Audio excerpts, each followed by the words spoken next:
Hi everyone, welcome back to my channel, or welcome if you're new here.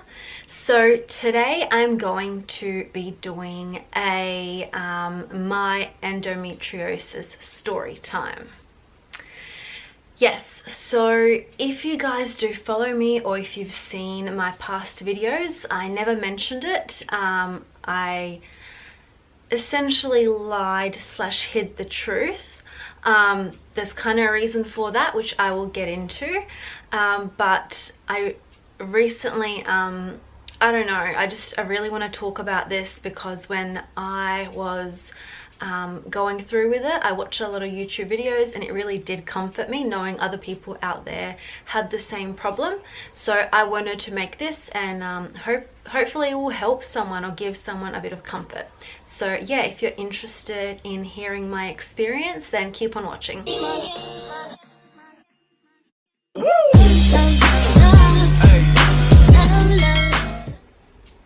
So back when I was 15, I used to have a binge eating disorder and I would get these flare-ups. Sometimes I would have to go to the hospital because they were so bad. They would last for hours. I would be crying and vomiting, and then around 6-7 a.m.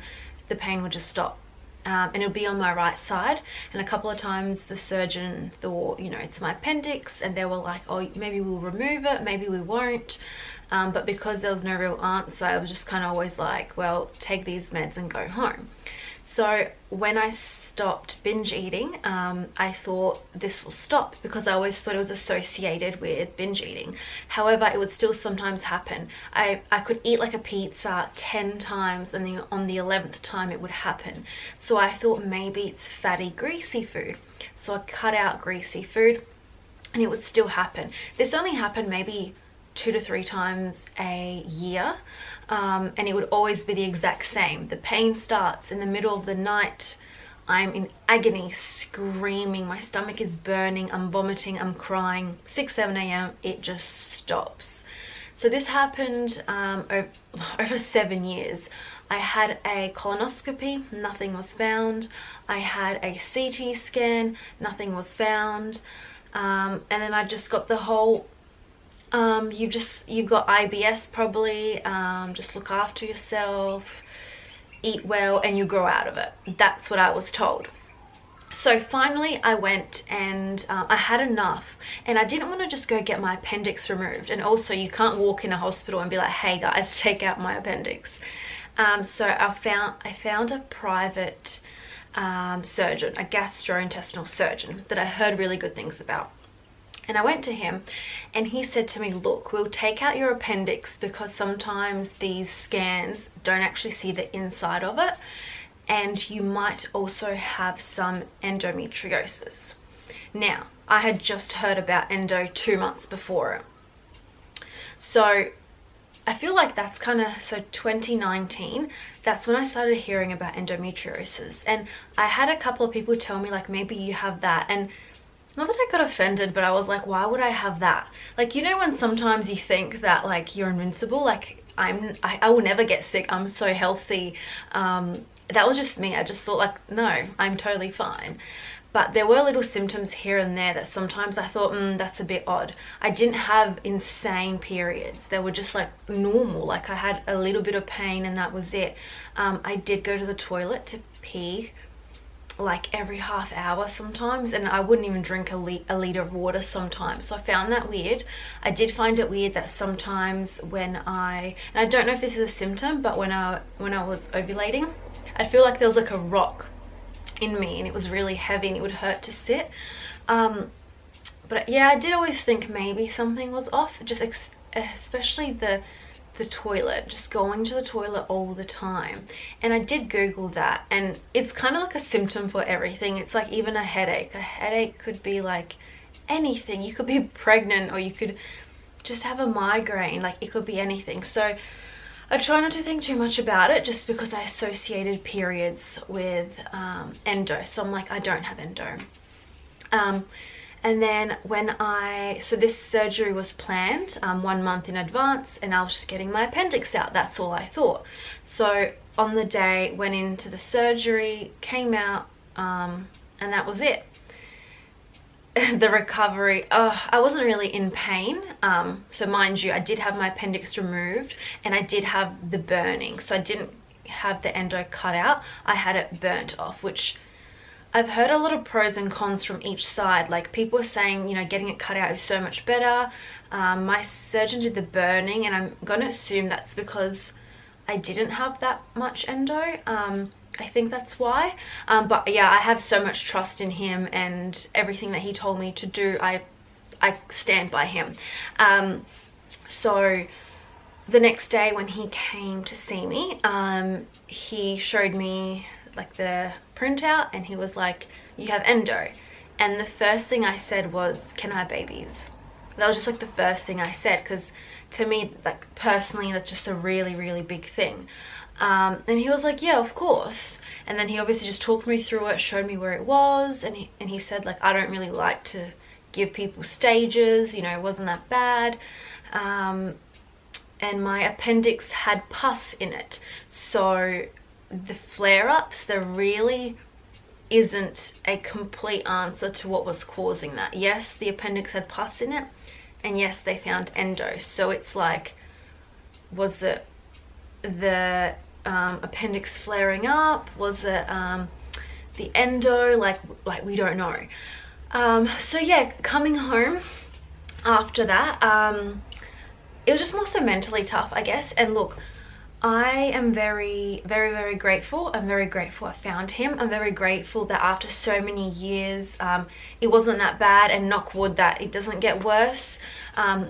There are so many people out there who have it so much worse, and honestly my heart goes out to them. Like, these women are bloody strong, and don't you dare ever let another individual, a partner, a friend, a family member, a doctor tell you that it's in your head, because it's not in your head. I've had that told to me so many years, and look what happened. Like, I could have probably had this resolved a little bit earlier. So yeah, I don't need a pity party, I don't need like anything like that. I just wanted to kind of share my experience with it. So anyways, coming home, I was really obsessed with it. I was going on PubMed. If you've done research or a degree similar to that, you'd know what that is. I was looking at studies, if, you know, diet was associated with endo growing back or anything like that. I was like, oh my God, I have to eat an anti-inflammatory diet, cut out caffeine, eat walnuts, blah, blah, blah. So I was really obsessed with it. I was watching so many people's videos, but at the same time being very, very grateful that my case wasn't that bad at all. But also having that fear in me that, you know, it will grow back. When will I have a laparoscopy again? I know people who have had 5 laparoscopies in, if I'm pronouncing that right, in the last 2-3 years, and then I know people who've only had 2 in their whole life. So everyone's case is different. So in terms of, I guess, after and taking care and all that, this is just my personal choice. I'm not taking any hormones. I used to be on the pill before I knew about this. I came off it about 3 years ago just because I didn't want anything going in me anymore. I am 25, turning 26, and would like to have kids in the near future. So I just kind of want to look after myself, be ready for that. And also, when women come off the pill, it doesn't mean that, you know, you're going to be intimate tonight and you're going to fall pregnant. It doesn't always work like that. It can take a long time, depends on how fertile you are. So yeah, obviously endo did scare me in terms of fertility, because that's just really, really important to me. But even my surgeon said, no, you don't have to go on hormones. I know a lot of people get that Mirena inserted. He's like, just live your life, be active, be healthy, and if pain and symptoms come up again, go see a gynecologist and go from there. And that's what I did. And after maybe 2 or 3 weeks, my obsession with it kind of went down. I'm not like, what's the word? I don't pretend that I don't have or I'm not in denial. I just don't really think about it. I do get these little pains on the right side where I used to get flare-ups, like just little pinches here and there, but I haven't had those flare-ups that I used to have for 7 years, and thank God, because I just would not wish that on anyone. But yeah, I do wonder sometimes, when did this really like start growing?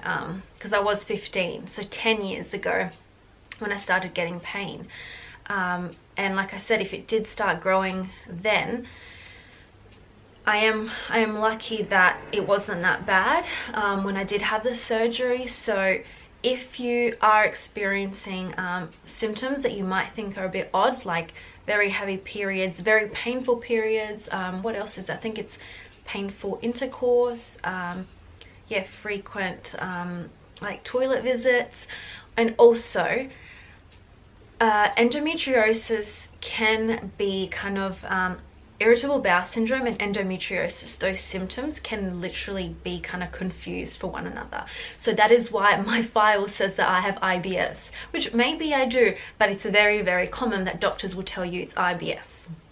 And also I went to if you're from Adelaide, a fringe show, and it was about endometriosis, and the lady there said that people actually get their appendix removed because that's also confused with endometriosis. She was really lovely. She was about 43, and she told me that she's had 11 failed pregnancies because for the last 20 years doctors have been telling her there's nothing wrong with you, it's in your head, get over it, which really hit a nerve, because if 20 years ago someone believed her, if people were more educated then, she may have been able to have a child, you know. So it's very, very sad, it's unfortunate, and I feel like people need to be more aware of this. We can't let people tell us that, oh, you're just on your period, like it's normal, get over it. Like, it's not normal, and you don't need to get over it. 1 in 10 women are affected by endometriosis, and even doctors need to be educated on this.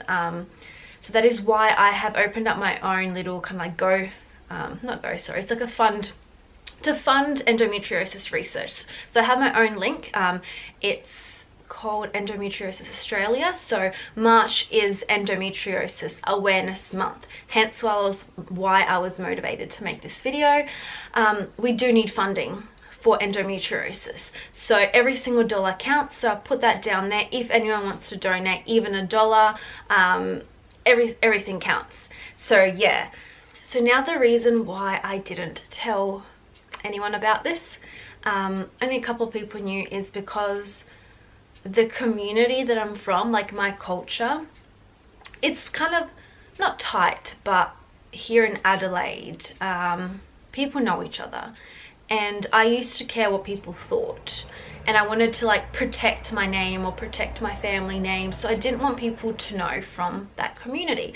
Because the thing is, when you tell someone, let's say you tell one person, I've got a scratch on my leg, when they tell their friend, it will be, Sarah has an open wound on her leg. That will then be told to someone else, and it will be like, Sarah went to the emergency room because a shark bit her leg. And then the next person will be told that I'm getting my leg amputated. So that is just how quickly stuff gets, taken out of, it just blows up. So I didn't want people to know, because people start saying like weird stuff about, I don't want people to be saying stuff to my family members, and so I just wanted to protect that privacy. But over the last over the last year, since Corona happened, I've really stopped caring about what people think about me. I've realized that no matter how good you are, how nice you are, people are always going to have something to say about you. Even if you're doing nothing with yourself, people are going to make stuff up. Not literally, but it's just an example. So yeah, I would rather put this story out there, let people know, I guess, my story. My story is, I guess, not that dramatic, it's not too serious, but I just want people to know that even though my situation wasn't, I guess, crazy, it wasn't, I didn't have crazy periods, I didn't have like all these big symptoms, I was still told, don't worry, there's nothing wrong, until that one person told me there is something wrong. So, and that took 7 years. I'm not kidding, 7 years. So please do not let anyone tell you otherwise. yeah, we are all in this together as females, and we deserve someone to hear. I'm so sorry about that noise. It's the bin people. Anyways, and we deserve to be listened to. So yeah, if you guys have any questions, anything to do, I guess, with endo, which I'm still learning about, or about, I guess, my recovery or my pains or anything like that, please comment below, and I promise I will answer your question as soon as I see it. So thank you so much for watching this video. Please don't forget to like and subscribe to my channel because it will mean so much, and I will see you guys next time.